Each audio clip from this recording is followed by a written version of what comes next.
Fast Lane car are lucky enough to drive a lot of cars each year. So without further ado, here are the top 5 small economy cars that we've driven this year. 40.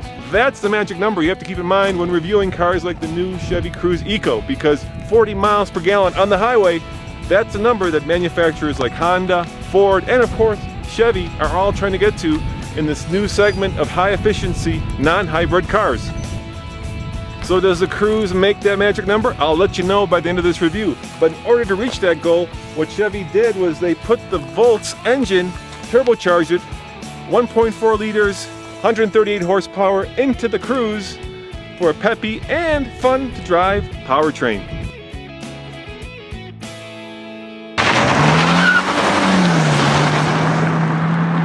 They also did some pretty cool aerodynamic tweaking. For instance, the Cruze has shutters behind the grille that close to give this car a more aerodynamic profile in the wind. And ultra-low rolling resistance tires make for easy burnouts, at least in the dirt.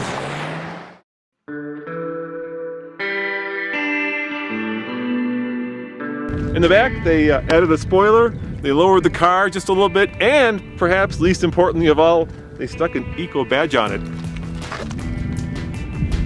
To reach that magic 40 mpg on the highway, Chevy engineers did some pretty hard things, like they lowered this car's weight. In fact, this Eco Cruze is 200 pounds lighter than the standard Cruze. And by the way, you know, I'm 6'2", and it's pretty tight back here.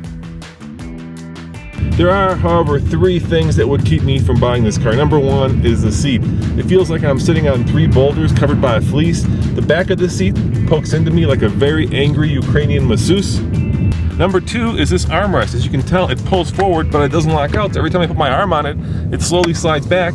So every time I get in the car, I have to push it forward. Super annoying and not well engineered, if you ask me. And number 1 is this dot matrix display.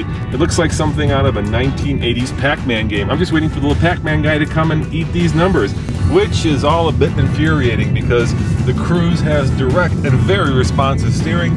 The suspension is well sorted, and the ride is compliant, yet firm and sporty.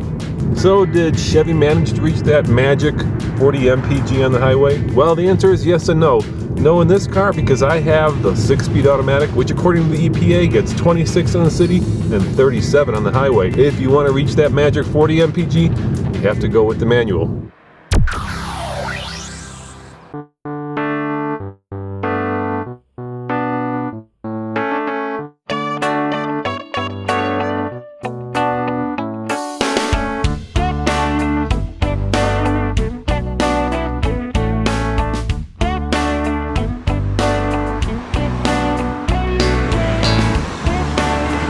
Hey Nathan, what are you driving today? 2012 Honda Civic Coupe.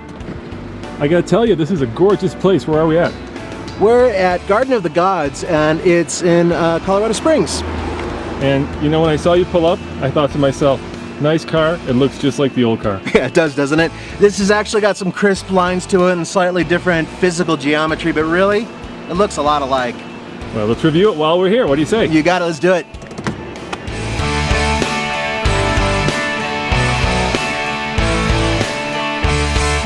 Now, I haven't driven this car yet, so Nathan is the one who is reviewing it, but I've got 2 issues with it right away. Number 1, the Kia Coupe, and number 2, the Scion TC. Both of those cars compete with this, and both of them are substantially cheaper. The Scion TC, its base price is higher than this car's base price. This one starts at $16,500, give or take. But the Scion offers 180 horsepower. This one offers 140 horsepower.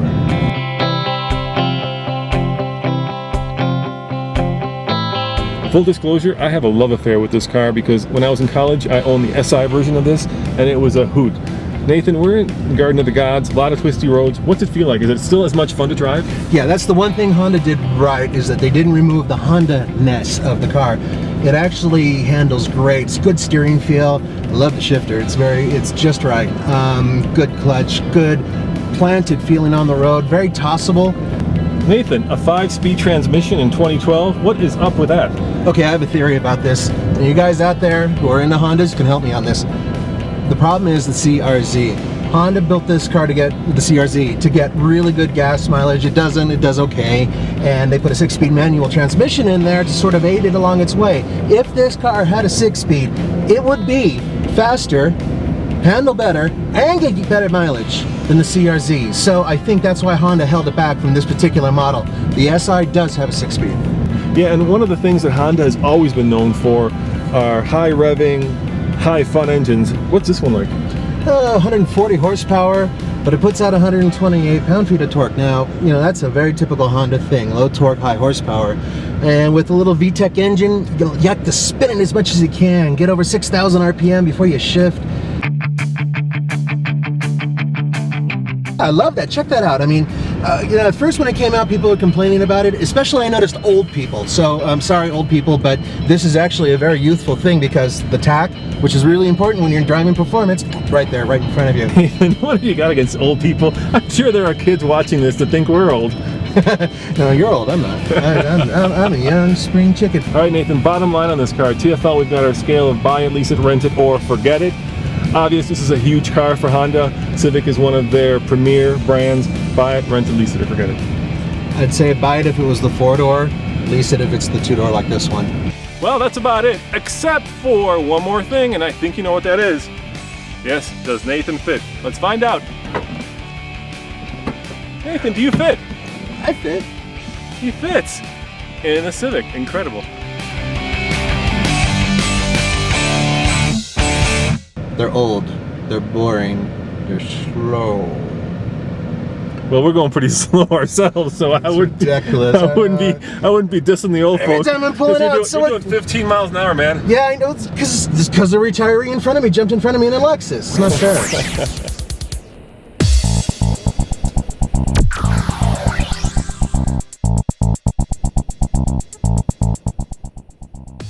Subaru launched its brand new 2012 Impreza in New York City. Why New York City? Because Subaru knows that many of its core clients live in the city. Of course, many also live in the country.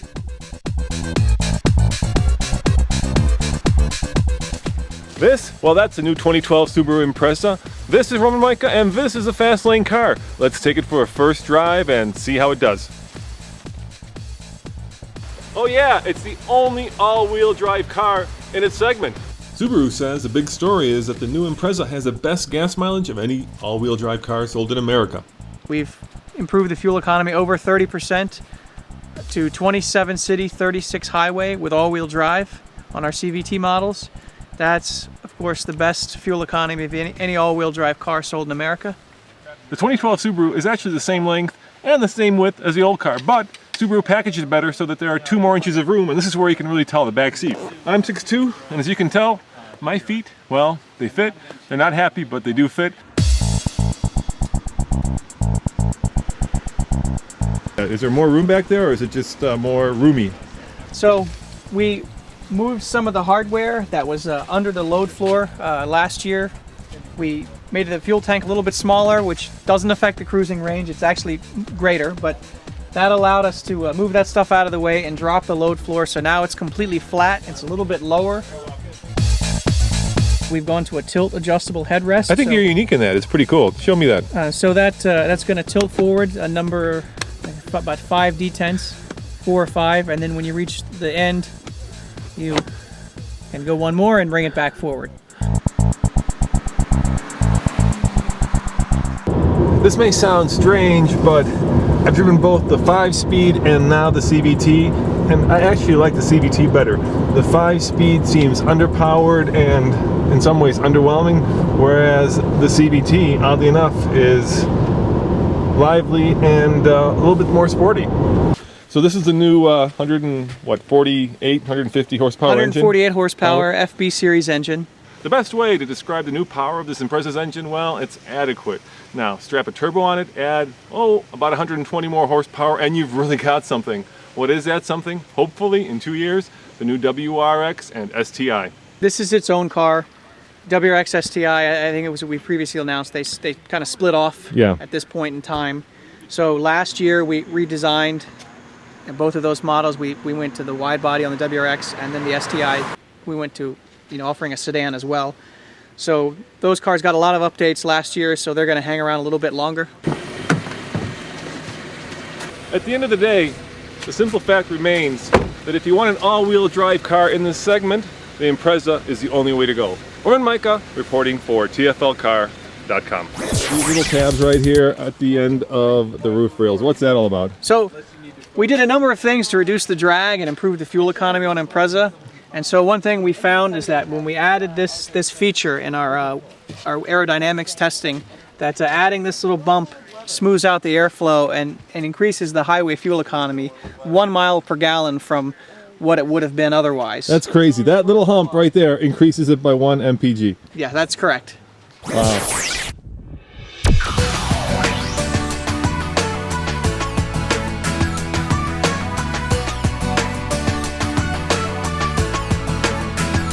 Once upon a time, in America, small cars were cheap, simple, basic transportation. But not anymore. That's all changed, and I've got the proof of it. I've got the brand new Ford Focus, which is the exact opposite of that. It's not simple, it's not cheap, and it certainly isn't basic transportation.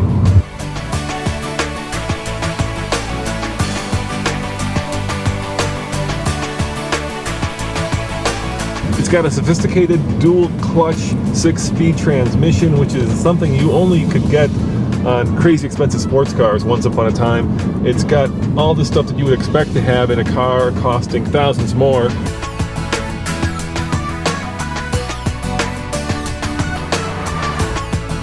And at 155 horsepower and 145 pound-feet of torque, this engine is not the fastest in the world, but you know what? It's adequate.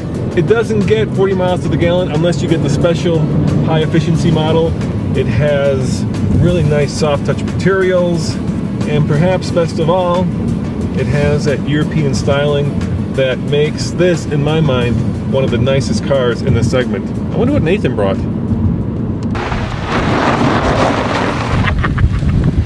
I've got the brand new Sky Active Mazda 3.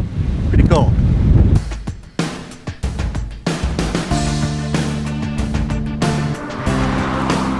This is a really interesting car because from the outside it looks exactly the same as the previous Mazda 3, but it's not. It has the new Sky Active 2-liter engine, puts out 155 horsepower, and what's interesting about it is that with no alterations whatsoever, as long as you're driving the 6-speed automatic, you can get well over 40 miles per gallon.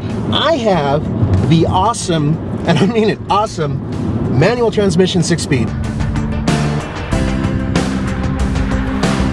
It feels like you're driving like a Mazda RX-8 or maybe the Miata. I'm not kidding, it really is that good. This is the brand new Sky Active engine. It's a 2-liter engine.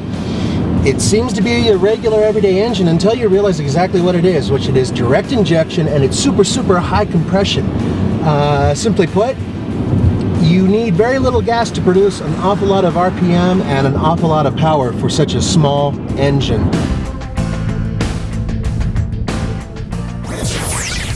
Yeah, so Nathan swooned like a little girl when describing this car. Let's see what he's talking about.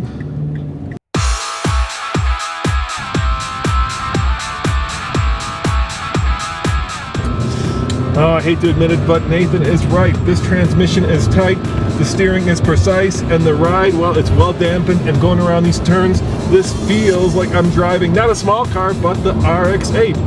Very, very impressive indeed. That's not bad. Wait, the next gear. The next gear. There it goes. Dual clutch. Not my favorite transmission in the world when it comes to driving in the city. It lags, it kind of bounces around, you roll back when you're at a stop, but when you're on a highway, it's pretty good. But if I'm being honest, I could not get past that clown face in the front of this car. The Focus is European svelte, it's just cool. This looks like you're driving the Joker. I still think the transmission in my car is much better. But as for the rest of it, I mean, the steering wheel feels really good. The seats feel really comfortable. It feels like I'm driving a car that costs about 35 grand, and I know it doesn't cost 35 grand. It's actually extraordinary. What the hell's going on with Ford? What the hell?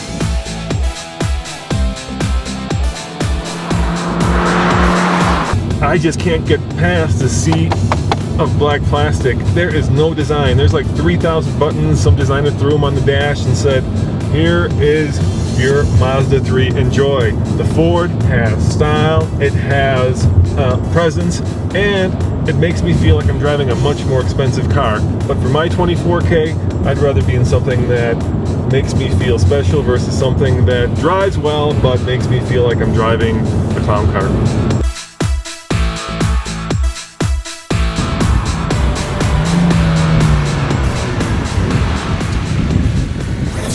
All right, Nathan, what we have here is the classic looks. That would be the Focus versus talent, which would be the Mazda. So how do we solve it? Oh. I have an idea. The stopwatch. The stopwatch does not lie, my friend. 0 to 60? 0 to 60, let's do it. All right, Nathan, 0 to 60, I've got the stopwatch. You tell me when you hit 60, you ready to go? Yep. All right, 3, 2, 1, go. Oh, got some wheel spin, yeah.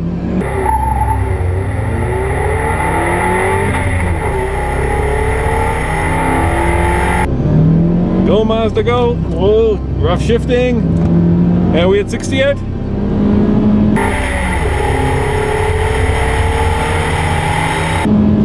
Now. Whoa.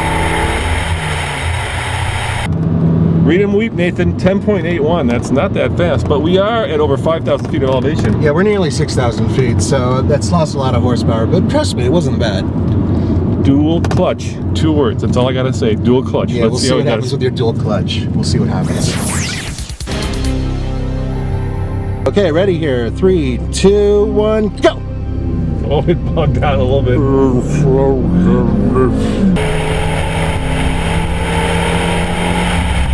There it goes. Come on, come on, come on. And we're at, now. 11 something something 11. 11 90s, almost 12 seconds. Whoa. You know, I know what That's it is. kinda I know what it is.